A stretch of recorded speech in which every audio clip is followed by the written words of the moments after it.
بسم اللہ الرحمن الرحیم۔ میرے ایمان کا جز ہے محبت چار یاروں کی، جو ہم تک دین پہنچا ہے عنایت چار یاروں کی۔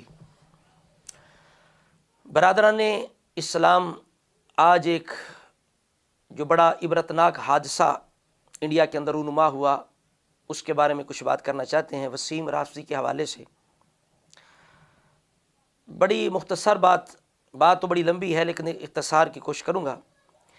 اللہ رب العزت نے اپنے محبوب پر نبوت کو ختم کیا، محبوب کو بھی بہترین بنایا، حضور کے خاندان کو، آل و صحاب کو، حضور پر نازل کردہ کتاب کو، حضور کی امت کو بہترین بنایا۔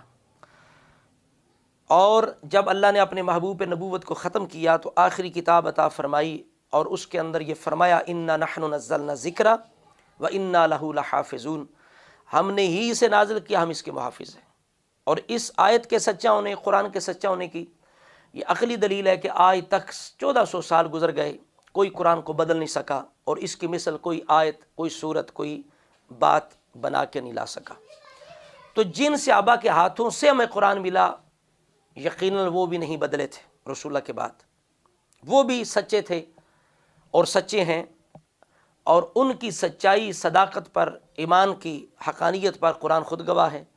سورہ انفال کے آخر میں اللہ رب العزت مہاجرین و انصار کا ذکر فرماتے ہوئے کہتا ہے اولئک هم المؤمنون حقا، فرمایا یہ برحق مومن ہیں۔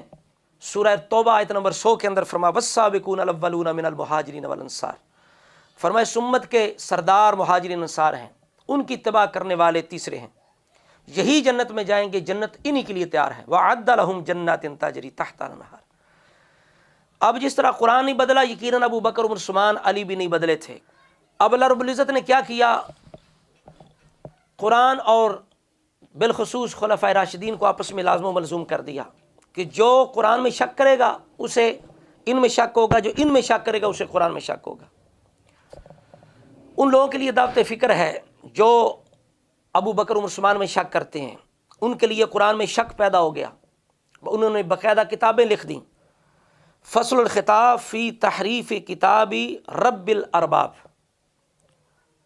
کہ جناب پوری کتاب لکھی گئی، فصل الخطاب کتاب کا نام رکھا گیا، اور مقصد کیا تھا کہ جناب جو اللہ رب العزت کی کتاب ہے اس کے اندر تعریف ہو چکی ہے، تو اس کے بیان کے لیے معاذ اللہ، نعوذ باللہ، نقل کفر نباشت، یہ کتاب لکھی گئی۔ اور باقاعدہ دعویٰ کیا گیا کہ تواتر کے ساتھ روایتیں موجود ہیں کہ یہ کتاب اصل نہیں ہے۔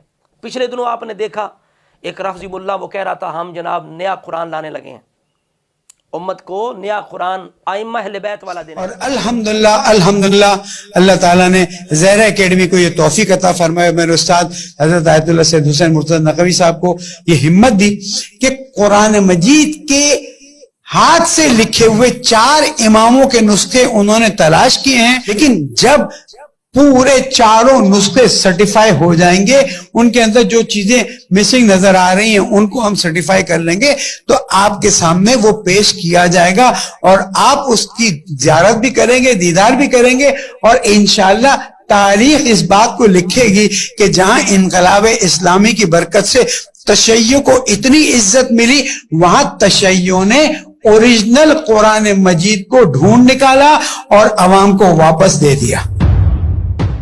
آپ نے دیکھا تھا۔ پھر پچھلے دنوں انڈیا کے اندر ایک وسیم رافضی ملعون بدبخت، ظاہری بات ہے رفض کی بنیاد ہی ابو بکر، عمر، عثمان کی مخالفت پر ہے، تو ایسے بندے کا، رافضی کا، قرآن پہ ایمان نہیں ہو سکتا، یہ پکی بات ہے۔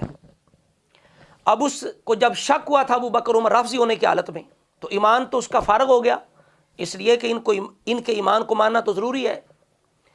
فَإِنْ آمَنُوا بِمِثْلِ مَا آمَنْتُمْ بِهِ فَقَدِ اهْتَدَوْا وَإِذَا قِيلَ لَهُمْ آمِنُوا كَمَا آمَنَ النَّاسُ، اللہ نے ان کے ایمان کو کسوٹی ایمان کی معیار قرار دیا، فرمایا اولئک هم المؤمنون حقا۔ اب وہ بے ایمان زندیق تو پہلے تھا، اب اس نے کیا کیا؟ اس نے اعلانیہ طور پر کہا یہ قرآن صحیح نہیں ہے، اس کے اندر معاذ اللہ جہاد کے بارے میں پتہ نہیں 25-26 آیتیں جھوٹی ہیں، وہ بعد میں ابو بکر، عثمان نے بنائی ہیں، انہوں نے داخل کی ہیں، اصلی قرآن کی یہ نہیں ہے، میں اصلی قرآن دوں گا۔ پھر اس نے چھاپا معاذ اللہ قرآن، جس کے اندر سے اس نے آیتیں نکال دی، مقدمہ بھی اس نے دائر کیا۔ اب دیکھیں دنیا کے اندر پھٹکار کیا پڑی، عذاب کیا پڑا، جو ابو بکر، عمر، عثمان کے اندر جس کو شک ہوا، قرآن میں شک ہوا، اب بدبخت کو رسول اللہ اور دین اسلام میں شک ہو گیا. اب اس وقت وہ ملعون زندیق بدبخت وہ رافضی ہندو ہو چکا ہے. اور اس وقت کی بڑی خبر، وسیم رضوی نے اپنایا ہندو دھرم. وسیم رضوی نے اسلام دھرم چھوڑ کر ہندو دھرم کو اپنا لیا ہے. رضوی کا نیا نام اس دھرم پریورتن کے بعد جتیندر تیاگی رکھا گیا ہے. یہ ان لوگوں کے لیے دعوت فکر ہے جو صحابہ میں شک کرتے ہیں، ابو بکر عمر عثمان میں شک کرتے ہیں. رب نے ان کے ہاتھوں سے قرآن دیا ہے. اللہ تعالیٰ چاہتا تو رسول اللہ کی ظہری حیات میں قرآن کو ایک لغت ایک کتابی شکل میں جمع کر کے امت کو پکڑا جاتے، لیکن آپ نے ایسا نہیں کیا. اس کے اندر حکمت تھی کہ تاکہ ابو بکر عمر عثمان کی شان جو ہے دنیا پہ عیاں ہو کہ یہ اتنے سچے ہیں جتنا قرآن سچا ہے. جیسے قرآن نہیں بدل سکتا یہ بھی بدل سکتے نہیں ہیں. یہ عقل والوں کے لیے ایک اشارہ تھا. سمجھ آ گئی بات کی؟ اب دیکھیے ہمارے بزرگ پہلے سے یہ فرما گئے ہیں.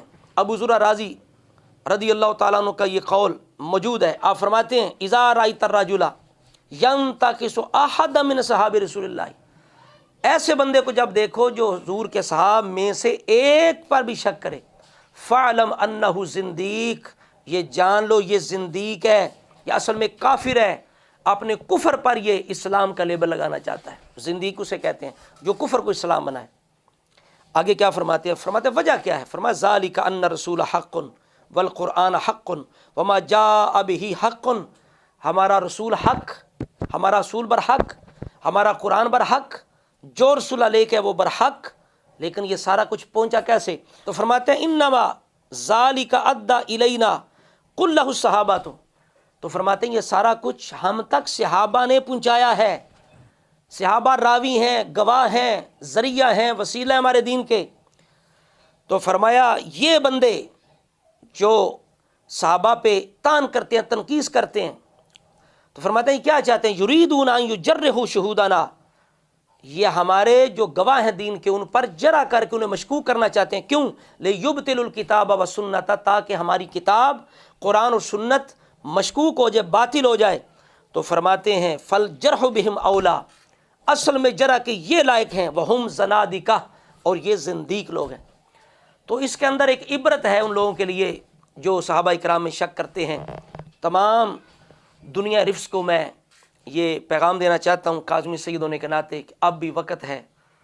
ہم یہ ایک خیر خواہی کے جذبے سے یہ پیغام دینا چاہتے ہیں کہ وسیم رافضی کی جو حالت ہے وہ تمہارے سامنے ہے، وہ بہت بڑا ایک عبرت کا نشان ہے. تو ہمیں چاہیے کہ ہم مرنے سے پہلے پہلے حضور کی اعلی صحاب کی گستاخی سے توبہ کریں جو ہمارے دین کا ذریعہ ہیں.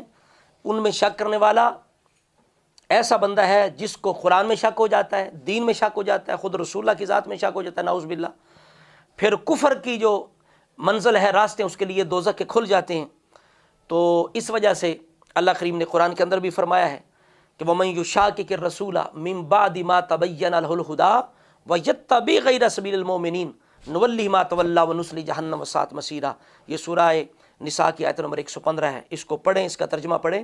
اللہ کریم نے یہی فرمایا ہے کہ جو سنت کی مخالفت کرے، اصحاب رسول کی مخالفت کرے تو دنیا میں گمراہ ہے، آخرت میں دوزخی ہے.